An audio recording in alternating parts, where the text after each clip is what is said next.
Halo, saya Raffi Azami, mahasiswa antropologi. Di negara Indonesia yang pemerintahnya bodoh dan congkak dalam membuat kebijakan pendidikan, langkah Deddy Mulyadi memasukkan murid nakal ke barak TNI mungkin relevan. Kita tahu bahwa pemerintah Indonesia sangatlah seremonialis di dalam membuat kebijakan dan sangat jargonik. Nadiem Makarim dengan jargonnya kurikulum merdeka yang gagal membuat murid nakal menjadi bermoral. Dan juga Abdul Mukti dengan obat mujarabnya, deep learning yang alih-alih membuat solusi malah membuat guru menjadi makin pusing dengan banyak istilah.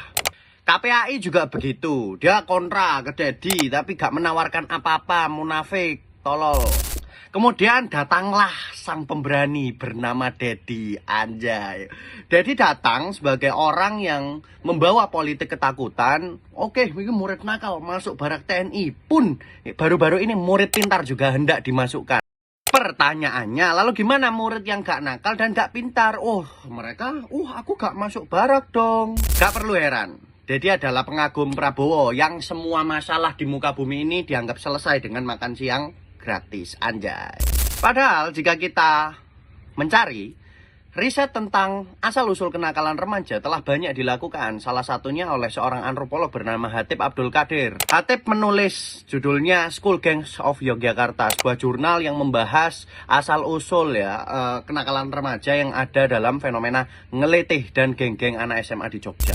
Hatip berargumen bahwa munculnya geng-geng sekolah di Jogja itu adalah karena adanya transisi pemerintahan otoriter ke demokrasi di masa reformasi, sehingga politik ketakutan militer itu sejenak tidak bekerja dan orang-orang di sana yang sudah hasratnya itu ingin menunjukkan identitas itu muncul satu persatu. Salah satunya adalah dengan adanya anak-anak muda yang membentuk gangster dan berkolektif membentuk identitas bersama. Dan yang menarik, Hatip menemukan bahwa faktor tawuran dan juga faktor ngelete di Jogja itu bukan sekedar urusan sekolah dan orang tua, tapi itu ada banyak faktor kompleks lain. Anak-anak yang tergabung dalam geng itu merasa mendapatkan satu solidaritas dan kenyamanan.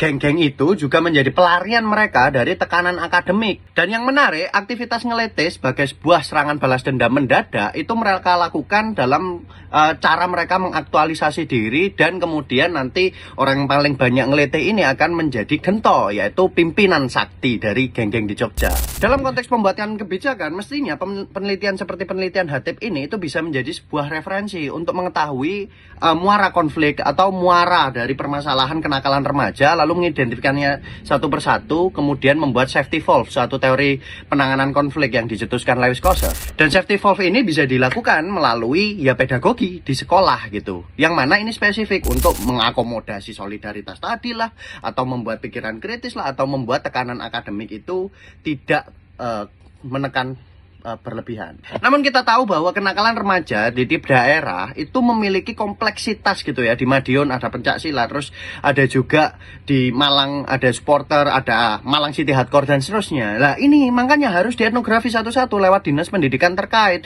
kerjasama sama pemerintah pusat, lalu koordinasi stakeholder yang kompleks. Di situ ada sosialisasi. Lagi mangan gratis cok, mlebu barak ya opo. Tapi apa daya jika pemerintah kita tidak suka membaca wapresnya, hobi AI dan pelunga-pelungu. Jargon-jargon yang mereka lontarkan semuanya busuk kadaluarsa. Dan di mata mereka, ratusan profesor pendidikan Indonesia itu tidak ada gunanya.